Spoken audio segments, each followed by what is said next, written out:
Hello everyone, welcome to the first official upload of the channel. Of course, that is disregarding the channel trailer that is already uploaded to this channel, but this will be the first official upload covering a political topic on this channel, and we are starting off with a prediction of the 2024 Senate elections that will coincide with the 2024 presidential election.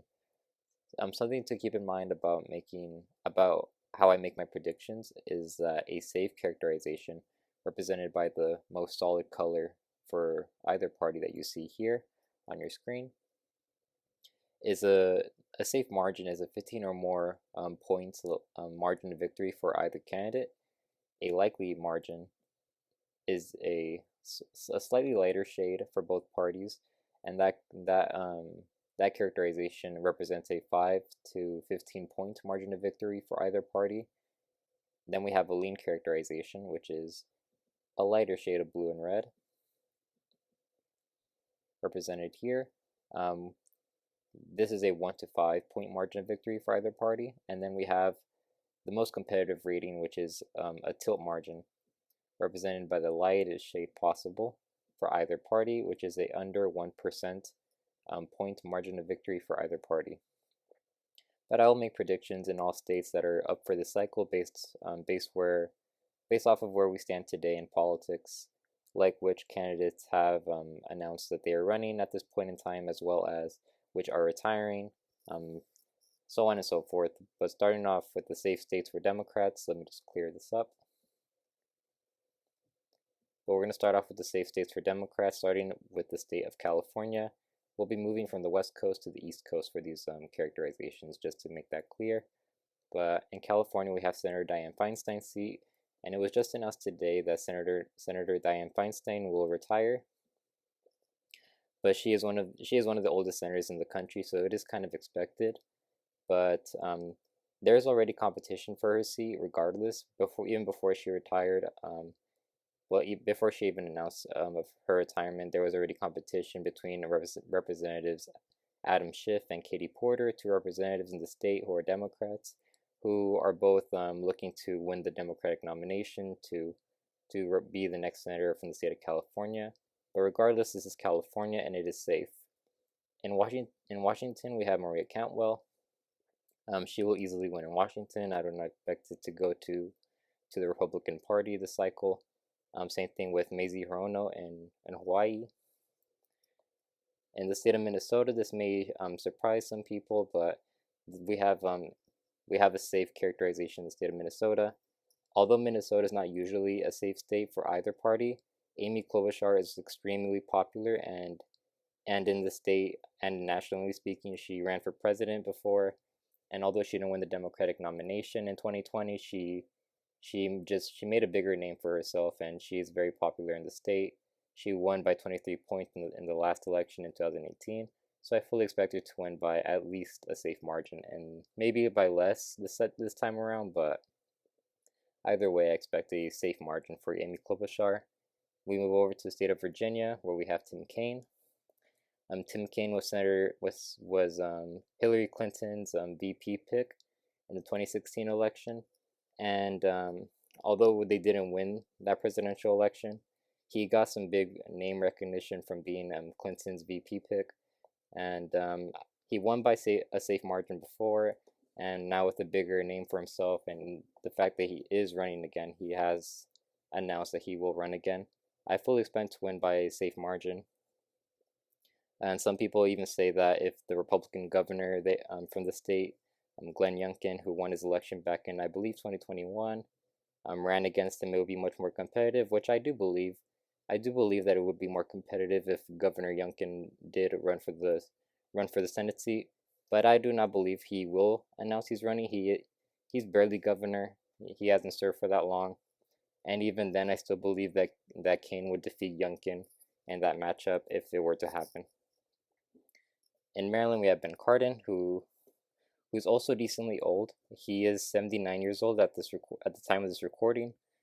I do believe that he may retire as well, but we are not so sure. We have senators who, like Senator Chuck Grassley in Iowa, who are older and have announced that they were going to run again, and they did end up winning. So Who knows? At this point, who knows whether he will run again or will he retire? In Delaware, Tom Carper is safe. So moving on to the state of New York, we have Kirsten Gillibrand, who will easily win by a safe margin in the presidential election year. Although New York was a catastrophe in 2022 for Democrats in general, given that they lost, I believe, 4 House races that were competitive in the state, and they almost lost the governorship here 2 years ago, even though it should have been a safe state for Democrats. It ended up almost being a flip for Republicans in the governorship. So, but in a presidential year, I do expect that boost from the top tier candidate to boost over Democrats in the state, and I see it staying in the Democratic column by a safe margin. In Connecticut, we have Chris Murphy, who is safe. Rhode Island is safe.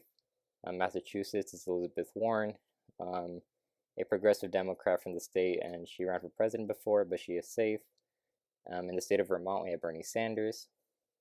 Bernie Sanders, although he is not technically a Democrat by registration, he does caucus with the Democrats in the Senate. He is an independent, and he is definitely far to the left, given that he is a progressive. But he will survive in deep blue Vermont, given that it is a very reliable blue state for Democrats. But those are all the Democratic states that have a safe characterization. We now move to the safe states for the Republicans. In the state of Utah, we have Senator Mitt Romney, who was the Republican nominee for president in 2012.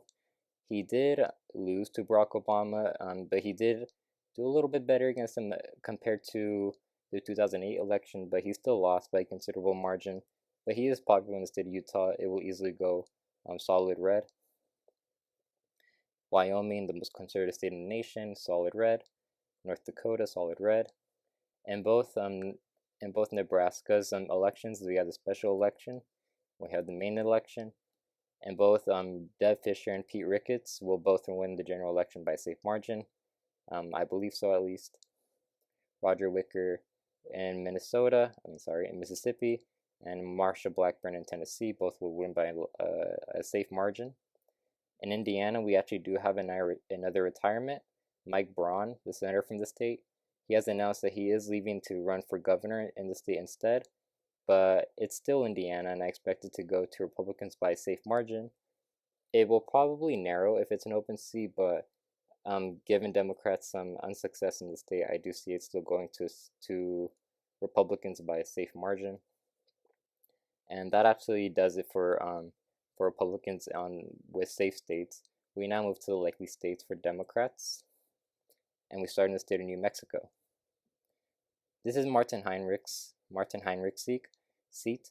I do see him winning by a likely margin, given that there probably won't be a third-party candidate splitting the vote between the senator Republican candidate for the Senate and a Libertarian candidate splitting the vote. At least not a popular enough third-party candidate to really do damage to the results at the end of the day. That's why Martin Heinrich won by a big margin last time around, but that probably won't happen this time around. In Michigan, we actually have another likely state. This is Debbie Stabenow's seat, but she has announced that she is retiring and leaving the seat open for 2024. Regardless, I still believe that it's going to go to Democrats by a likely margin because they have a long list of strong Democrats in the state who could run for the seat instead, but that cannot be said for Republicans, in my opinion. At this point in time, also Democrats. At this point in time, I don't see Republicans having top-tier candidates. They could have James Craig run, but given the previous scandal that he had with fake signatures on a ballot, I do believe that even he is not that strong enough to turn the seat red, and I do believe it will go to Democrats, especially after an impressive 2022 for them in the state. I don't see it going to Republicans for that reason. So it goes to Democrats by a likely margin. In Pennsylvania, we have Bob Casey. Bob Casey is a popular incumbent in the state, and after a big win for Democrats in 2022 here as well, like Michigan, they won big in the governorship and even won big in the Senate with John Fetterman defeating Dr. Oz, even though polls showed that Dr. Oz was supposed to defeat John Fetterman by when all was said and done. That did not happen. Matter of fact, John Fetterman won by a near likely margin, like characterized here, um, even though it was supposed to be much closer. So for those reasons, I see Pennsylvania going um, to Bob Casey by a likely margin. In New Jersey, we have Bob Menendez, who also wins by a likely margin.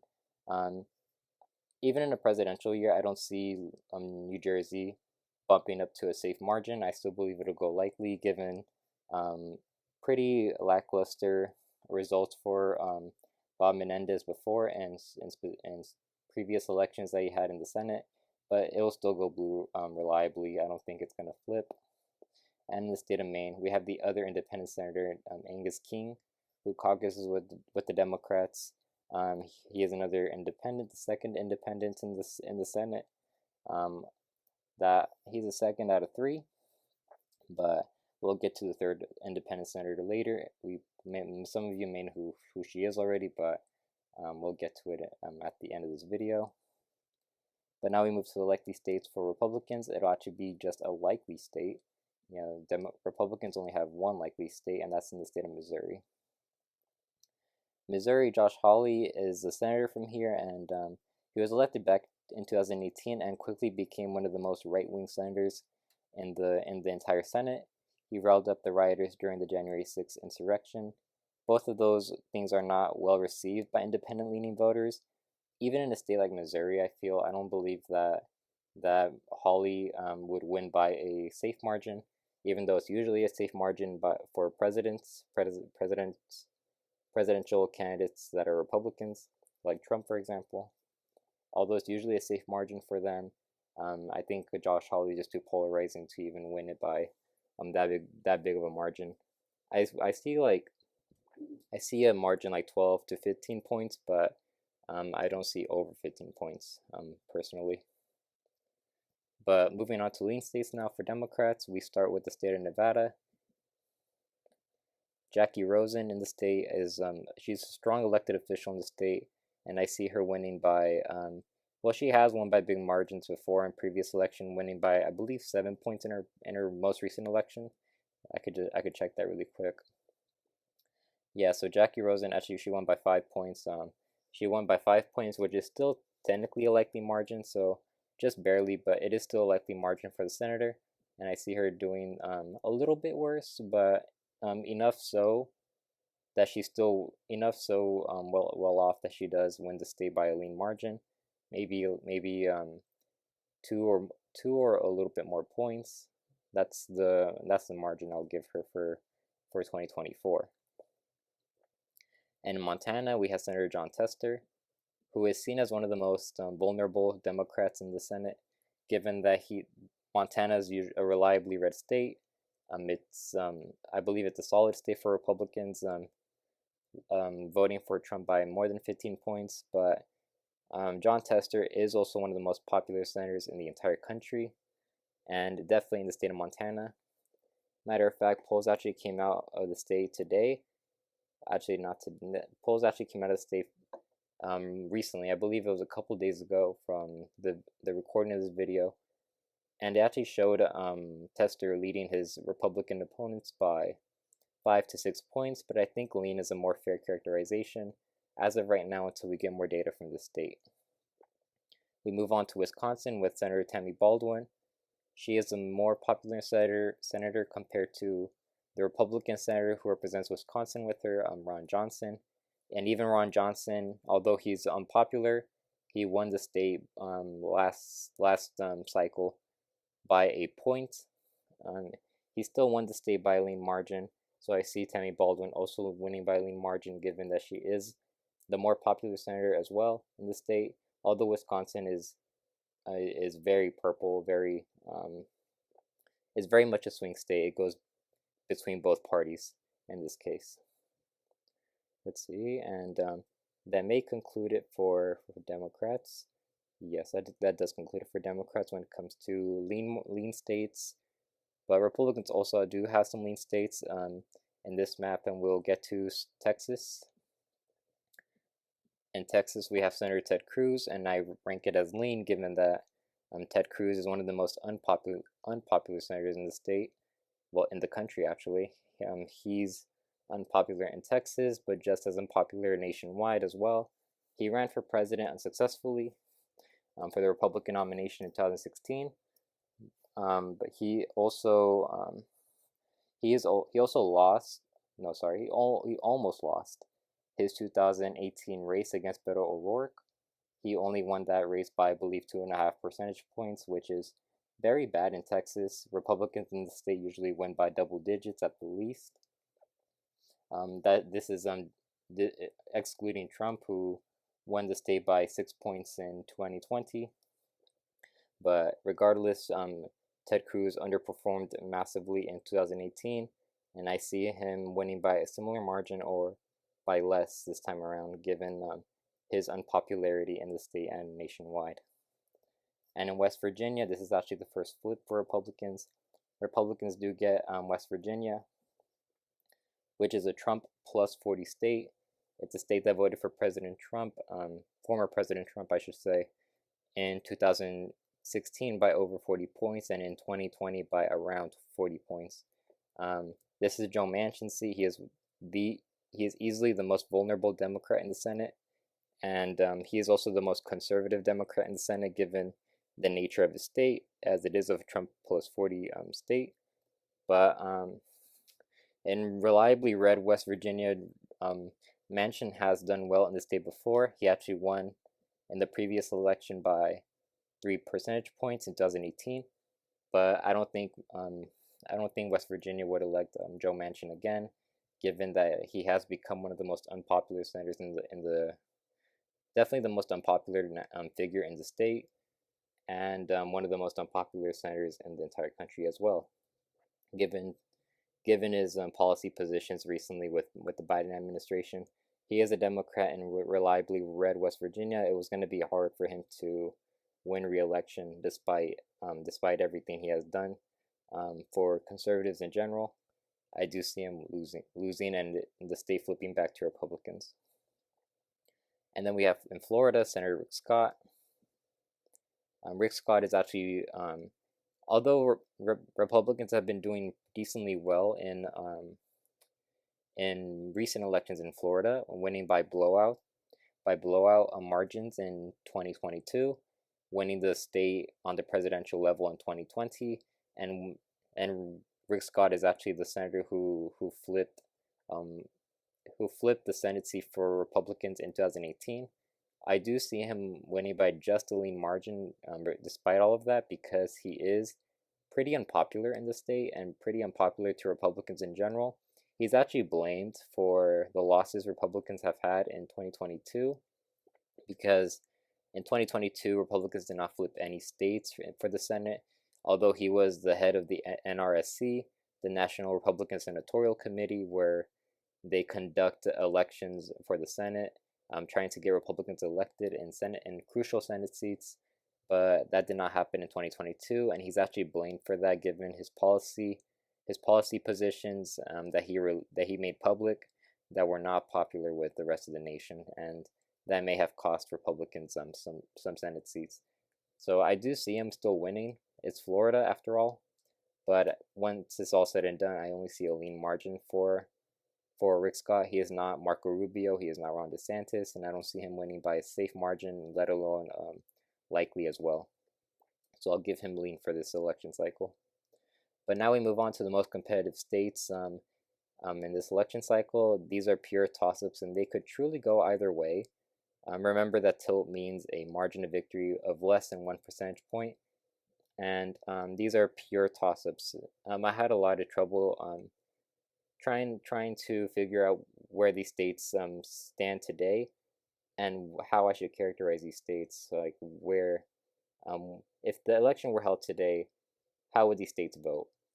It has been very troubling to figure that out, but I am fairly confident in my predictions for these reasons, and we'll get to Arizona first, and we're going to give it a tilt Democrat characterization.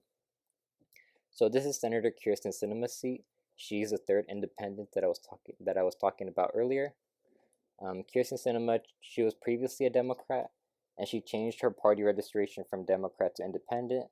although she caucuses with the Democrats, um, and even as a Democrat, she was blocking a lot of legislation supported by national Dems. But Sinema has already filed paperwork to run for re-election in the state for a second term, which is not that good for Democrats, given that Sinema could take away some support from the Democrat running and well, from like the registered Democrat running in the state, given that she was a Democrat before, and this could hand off the Republican the win after all is said and done, because the Sinema and the Democrat would split the vote, and that easily hands it to the Republican in a state as competitive as Arizona. But a poll released recently, about a month ago, I would say, in the state of Arizona showed that Ruben Gallego, who is running in the state, the Democrat, he actually was in a statistical tie with failed gubernatorial candidate Kari Lake, who lost to the Republican who lost in 2022 to Democrat Katie Hobbs for the governorship. They were basically in a statistical tie, even though Sinema was considered in that poll, meaning that Sinema was taking votes from both the Republican and the Democrat. Although it'd be very close, if Sinema does end up running in the state, I see it still going to Democrats, given that Kari Lake is very unpopular, and I don't think that Sinema would take enough vote away to hand the state to Republicans. I think she'd take enough from both parties to make it a fairly playable ground for both parties. And if that did happen, I see it going to Democrats. And then we move on to the state of Ohio, which is Sherrod Brown's seat, and it's a tilt Democratic characterization as well. And I give it a tilt Democrat characterization, given that it is Sherrod Brown, and Sherrod Brown is a very popular incumbent in the state, and he is respected nationally as well. And even in 2018, when it was his last election, he won the state by 7 points, which is fairly good for a Democrat in Ohio. Even though polls overestimated him in this election, he still won by a big margin. And I don't believe many voters would change their minds so suddenly in this election cycle compared to 6 years ago. I do see it going by a less margin, given that Ohio this year would not be as favorable for Democrats, given that it is not a blue wave year. It is just well, we don't know what year it's going to be yet, but given all of that information, I am confident in characterizing Ohio as a tilt state for now, given that Sherrod Brown is very popular in the state, and until we know more from the state, like polls and who's running against Sherrod Brown, I will not be changing this characterization. I'm confident at tilt blue for now. But these are the tilt states. Like I said, they could go either way for either party, and they are in reach for either side as well. They are the most competitive states in the nation, and easily could flip to either side, depending on the circumstances. Of course, it could change in like a matter of days. That's how competitive they are. But this does conclude my map for the 2024 Senate elections, and this is my first set of predictions on this channel. Let me know what you think down in the comments, like and subscribe if you enjoy this type of content. But I will see you all very soon. Take care, everyone.